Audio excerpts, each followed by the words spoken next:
Generally in partnerships while doing business, whenever you make profit, you are supposed to share the profit to all the investors, and in most of the cases, not in most of the cases, in always all the cases, the profit that is received by the investors is like this. The profit that is received should be directly proportional to the investment they made, as well as the profit they get should also be directly proportional for the time during which they invested, or for the time they have invested, which means like this. So what I mean to say is, the profit should be proportional to the amount you invest, and also for the number of days you let the amount be there in the business, right? So if you have invested huge amounts, and if you have invested it for a long time, then you are supposed to get more profits. If you have invested very less amount for a very little time, then you are supposed to get a less profit, right? Therefore, based on this concept, if there are, let's say, 3 people, A, B and C, and let us say then the profit shared by, or the profit ratio, the ratio of profits they will get at the end of the business is, profit that A will receive will be proportional to his investment into the time for which he invested, is to his investment IB into time for which he invested, is to his investment into time for which he invested, right? Now if you observe this, they are saying that Sailu started a business investing 50,000 rupees. So who started it? Sailu, which means she is there from the beginning, and she invested 50,000 rupees. After 6 months, Shyam joined her with 40,000 rupees.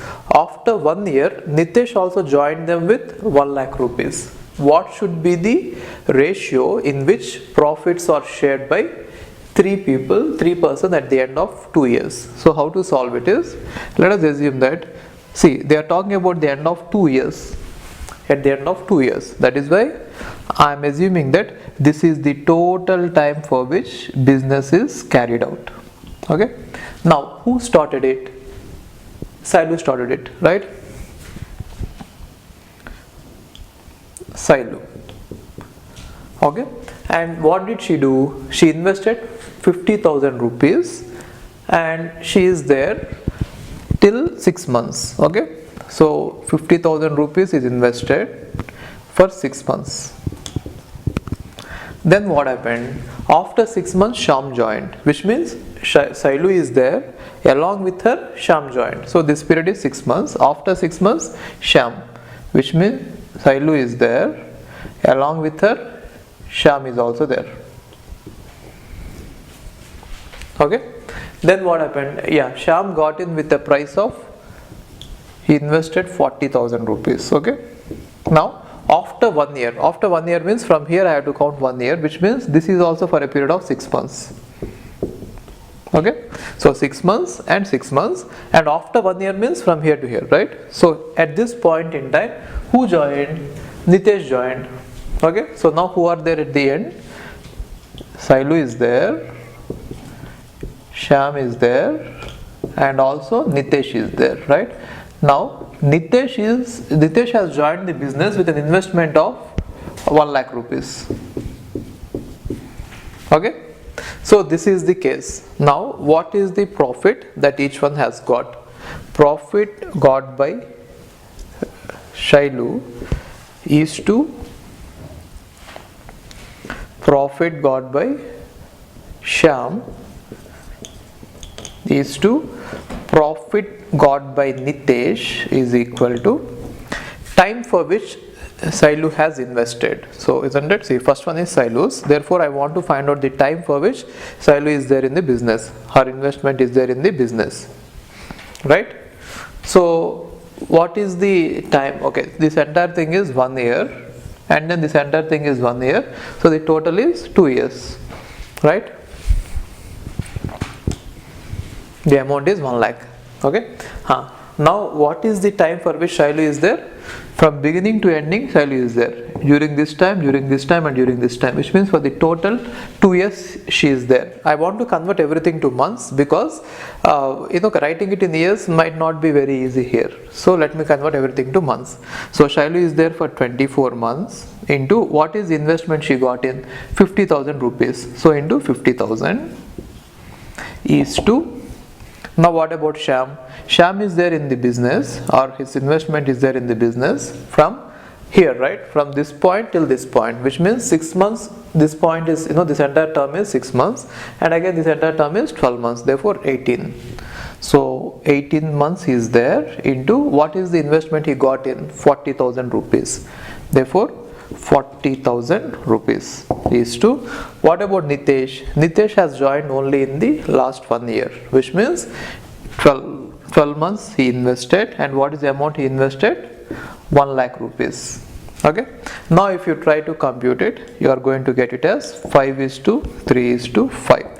So only thing that you should be remembering here is profit that that each one gets is directly proportional to the investment amount into time for which they invested, right?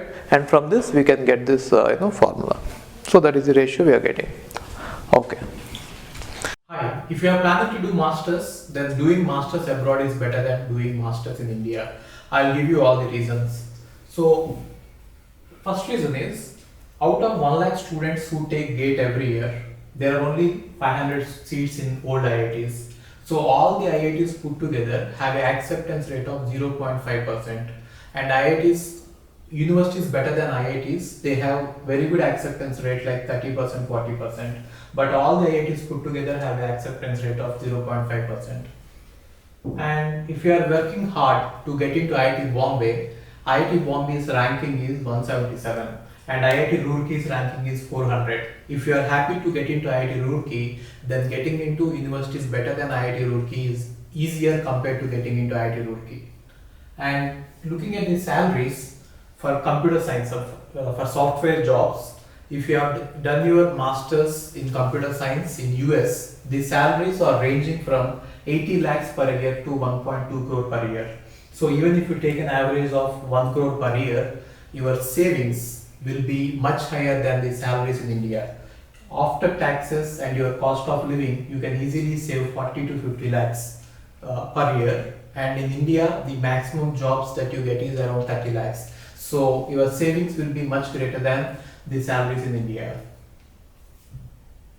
And these are all the services that we provide. University shortlisting. So depending on your profile, we will shortlist what are the universities that you have to apply, and statement of purpose building, and then LOR guidance, and GRE and English test assistance, and education loan assistance. So you don't have to have any collateral, which means without any security, now you can get education loan. Getting education loan is very simple these days, and whatever the amount of fee that you have a range of universities. You can apply for 10 lakh universities, 20 lakh universities, or 50 lakh universities, but whatever it is, you are going to get complete education loan, and you can pay off your education loan in 1 year after you get a job. And then we do visa assistance, mock visa interviews, and then connecting with the university alumni. So now you might ask why we should join Game of Visas. So the answer is we have 90% success rate, 99% success rate. And these are all the destinations that we guide the students to. So we guide students to any country that you want to go. So now it is not just USA. We guide to UK, Germany, Australia, Canada. So we guide students to all the countries. We work with all the destinations. And if you are interested in going abroad, you have to just drop us a message on this WhatsApp number 9494 555 454. Okay, thank you.